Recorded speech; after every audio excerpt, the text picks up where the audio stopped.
આમ આદમી પાર્ટીના ગુજરાત પ્રદેશ મહામંત્રી રાકેશ હિરપરાએ રાજ્ય સરકારના શિક્ષણ વિભાગની નિષ્ફળતાઓને ઉજાગર કરી સરકાર દ્વારા ગર્વથી ઉજવાતા પ્રવેશોત્સવ પર પ્રશ્નો ઊભો કરતા હિરપરાએ કહ્યું કે જ્યાં 24% બાળકો શાળાએ જતા જ નથી ત્યાં પ્રવેશોત્સવ નહીં પણ દંભોત્સવ ઉજવવામાં આવે।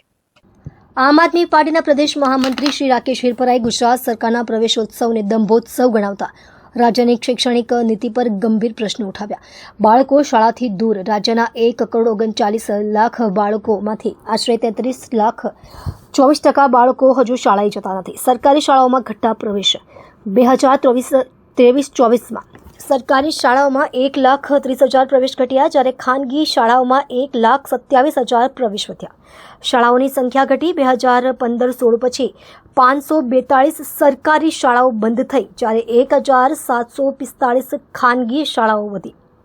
બાળકોના ભવિષ્ય પર સંકટ માત્ર 15% બાળકો જ ધોરણ 12 સુધી અભ્યાસ પૂરું કરે છે। અપૂરતી ભૌતિક સુવિધાઓ 2,574 શાળાઓમાં જર્જરિત હોદ્દા 7,599 શાળાઓ પતરાની છત હેઠળ 7,007 શાળાઓમાં નળથી જળ ઉપલબ્ધ નથી।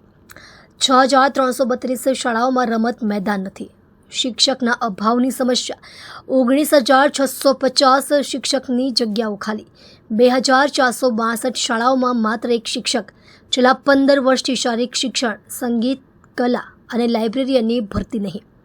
આંકડાઓ દર્શાવે છે કે પ્રવેશોત્સવના નામે સરકાર પતંગિયું ઉડાવી રહી છે જ્યારે ગ્રાઉન્ડ રિયાલિટી ચિંતાજનક છે એવો આક્ષેપ આમ આદમી પાર્ટી દ્વારા કરવામાં આવ્યો છે।